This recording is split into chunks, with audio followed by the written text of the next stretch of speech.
Hello everyone. तो आज का ये वीडियो बहुत ही इम्पोर्टेंट होने वाला है, क्योंकि आज इसमें हम जानने वाले हैं कि how to find charge in polyatomic ions. जो पॉलीएटॉमिक आयंस होते हैं उसका चार्ज हम लोग कैसे निकालेंगे। तो पहले ये समझना बहुत ज़रूरी है कि पॉलीएटॉमिक आयंस कहते किसको है। तो कोई दो लेते हैं एलिमेंट और उसको करते हैं मिक्स, तो बनता है कंपाउंड। और उस कंपाउंड में जिस एलिमेंट का एक से अधिक होगा एटम। एग्जाम्पल की बात समझो यहाँ पे कि यहाँ पे SO4 है, ये है आपका सल्फेट। तो यहाँ पे O के पास एक से अधिक है एटम, यानी कि O के पास कितना एटम है? 4। तो जिसके पास एक से अधिक अगर उसमें एटम है तो उस पर जो होते हैं आयंस, उसको हम लोग बोलते हैं पॉलीएटॉमिक आयंस। समझ में आ गया। अब यहाँ पे हमको क्वेश्चन क्या है कि तो चार्ज निकालना है, सल्फेट का निकालना है चार्ज, कार्बोनेट का निकालना है चार्ज। तो पहले निकालते हैं सल्फेट का, उसके बाद एक एक करके सबको निकाल लेंगे। और ये अगर हम सब कर देते हैं तो 100% आपको ये समझ में बिल्कुल आ जाएगा। आइए स्टार्ट करते हैं। तो सबसे पहले निकालेंगे यहाँ पे सल्फेट का। इसके लिए क्या करते हैं कि सबसे फर्स्ट में जो है यहाँ पे एलिमेंट, उसका निकाल लेंगे वैलेंस इलेक्ट्रॉन, फिर कर देंगे प्लस।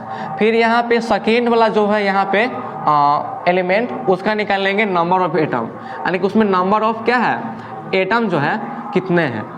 और फिर उसमें इनटू कर देंगे इसके चार्ज से, यानी कि O पे कितना होता है चार्ज। तो आप सिंगल आपको अभी समझ में आ जाएगा कितना होता है चार्ज। पहले यहाँ पे लिखते हैं चार्ज, ये चीज़ समझ में आ गया। अब यहाँ पे सल्फर है तो यहाँ पे लिखते हैं सल्फर, इसका एटॉमिक जो नंबर होता है वो होता है 16। और यहाँ पे दिया है ऑक्सीजन, इसका होता है एटॉमिक नंबर 6। अब इसका निकाल लेते हैं इलेक्ट्रॉनिक कॉन्फ़िगरेशन। तो सबसे फर्स्ट में अगर निकालते हैं तो फर्स्ट में होता है 2, फिर होता है 8, फिर होता है 6। और हमको निकालना है वैलेंस इलेक्ट्रॉन, सबसे फर्स्ट वाला का, सेकेंड का वो नहीं निकालना है। तो फर्स्ट का क्या हो जाएगा 6। कैसे होगा, क्योंकि इसमें हम देखेंगे कि सबसे लास्ट में कितना है इलेक्ट्रॉन। तो सबसे लास्ट सेल में जितना होता है इलेक्ट्रॉन, उसी को बोलते हैं वैलेंस इलेक्ट्रॉन। यहाँ पे 6 हो जाएगा। इसका मतलब क्या होगा, यहाँ भी हम लिखेंगे 6, फिर लिख देंगे plus number of atom. Second वाला में नंबर ऑफ एटम निकालना है, सेकेंड वाला में कितना है तो 4 है, तो 4 लिख देंगे। फिर लिख देंगे इनटू O पे जो होता है चार्ज कितना होता है, आइए अब सीखते हैं निकालना। ये है ऑक्सीजन, इसका अगर निकालेंगे इलेक्ट्रॉनिक कॉन्फ़िगरेशन निकालेंगे तो हो जाएगा 2 और 6 हो जाएगा। तो जिस एलिमेंट के सबसे लास्ट वाले सेल में अगर 1 है तो उसका चार्ज होगा +1, 2 अगर इलेक्ट्रॉन है तो होगा प्लस चार्ज 2, 3 है तो होगा +3, 4 है तो इसका +4 भी हो सकता है और -4 भी। ये अलग अलग केस पे डिपेंड है। लेकिन 5 रहेगा तो हो जाएगा -3, 6 रहेगा तो हो जाएगा -2, 7 रहेगा तो हो जाएगा -1। अब यहाँ पे आप बताओ कि ऑक्सीजन के सबसे लास्ट में कितना है, 6 है। तो 6 इलेक्ट्रॉन है तो कितना होगा चार्ज, -2। तो यहाँ पे अगर निकालेंगे चार्ज को दिखाते हैं Q से, तो कितना हो जाएगा, यहाँ पे चार्ज कितना हो जाएगा -2। तो यहाँ पे हम लिखेंगे -2। क्या लिखेंगे, यहाँ पे लिखेंगे -2। ये हो गया 6, 4 × -2 तो हो गया -8, और 8 में से गया 6 आ जाएगा -2। इसका मतलब यहाँ पे ये हुआ कि यहाँ पे चार्ज क्या होगा, -2। बहुत ही ईजी है। उसी तरह यहाँ पे दिया है कार्बोनेट। तो कार्बोनेट में देख रहे हैं, एक है कार्बन और 3 है ऑक्सीजन। कार्बन का जो होता है यहाँ पे वैलेंसी होता है वो आपका कितना होता है, 4 होता है। और फिर लिखेंगे यहाँ पे प्लस, उसके बाद यहाँ पे है ऑक्सीजन। तो ये जो ऑक्सीजन होता है इसमें देख रहे हैं कितने मॉलिक्यूल्स है, तो 3 है। तो लिखेंगे यहाँ पे 3 और इनटू, और ऑक्सीजन पे जो होता है वैलेंसी हमने जस्ट अभी बताया कितना होगा यहाँ पे होगा -2, यहाँ पे लिख देंगे -2। तो ये हो गया 4, 3 से करेंगे इसमें क्या हो जाएगा -6 हो जाएगा, ये क्या हो जाएगा -2। क्लियर है। उसी तरह हम लोग यहाँ पे देखते हैं कि हाइड्रोक्साइड है।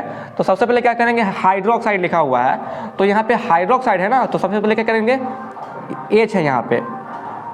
तो हाइड्रोजन का कितना होता है वैलेंस इलेक्ट्रॉन, ये होता है 1। आप यहाँ पे चाहोगे निकलना तो देखो H हाइड्रोजन है, इसमें तो एक ही होते इलेक्ट्रॉन है ना, तो इसका वैलेंस इलेक्ट्रॉन भी कितना हो जाएगा, 1 ही हो जाएगा। तो यहाँ पे लिख दिए 1। उसके बाद फिर क्या है, ऑक्सीजन है, तो इसको प्लस कर देंगे।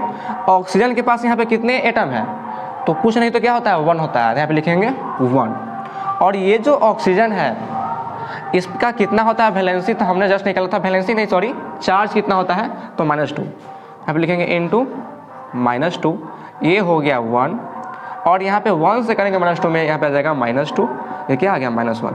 इसका मतलब इस पर चार्ज क्या होगा -1, इसका छूट गया था, इस पर हो जाएगा -2। उसी तरह यहाँ पे हम लोग देखेंगे इस पर NO3 है, तो यहाँ पे क्या है, ये आपका हो गया नाइट्रोजन और ये है ऑक्सीजन। तो पहले देखेंगे कि नाइट्रोजन का कितना होता है वैलेंस इलेक्ट्रॉन। यहाँ पे लिखते हैं नाइट्रोजन, तो इसमें फर्स्ट में होता है 2, फिर होता है कितना 5, तो यहाँ पे वैलेंस इलेक्ट्रॉन कितना हो जाएगा 5। तो यहाँ पे लिख देते हैं 5। फिर देखेंगे सेकेंड वाला क्या है, यहाँ पे ऑक्सीजन, इसमें कितने एटम है तो 3, और ऑक्सीजन का कितना होता है चार्ज तो होता है -2, तो यहाँ पे लिखेंगे -2। अब क्या करेंगे, ये हो गया 5, 3 2 जा, यहाँ पे होगा -6, ये हो गया -1। इसका मतलब क्या है कि नाइट्रेट पे क्या होगा चार्ज होगा -1। क्लियर है।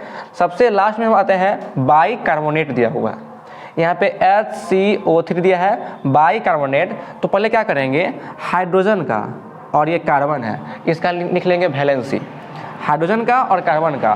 तो हाइड्रोजन का कितना होता है वैलेंसी 1 होता है, और हमने कार्बन का जस्ट हमने अभी निकाला था कितना होता है 4 होता है। तो दोनों को क्या करेंगे ऐड कर देंगे, फिर यहाँ पे ऐड करेंगे किसका, ऑक्सीजन का एटम कितना है तो 3 है, और ऑक्सीजन का चार्ज कितना होता है तो वो होता है -2। क्लियर है। तो 1 और 4 कितना हो गया 5, और 3 × -2 हो गया -6, इसका मतलब कितना हो गया -1, इसका मतलब इसका चार्ज क्या होगा -1। और ये बहुत ही इंपॉर्टेंट है, अगर आपको लगता है कि आपको चार्ज निकालने समझ में नहीं आता है तो इसके लिए एक अलग बनाएंगे कॉन्सेप्ट, लेकिन आप इसको रखोगे याद तो इतना 100% है कि आप इसको रखोगे याद तो आपको समझ में, आपको जब बनाओगे क्वेश्चन तो आपको दिक्कत नहीं होगा। तो यही है, ये आप इसको नोट डाउन कर सकते हो, चाहो तो इसका आप स्क्रीनशॉट ले भी सकते हो। तो आज के लिए बस इतना ही, फिर मिलते हैं हम लोग नेक्स्ट वीडियो में।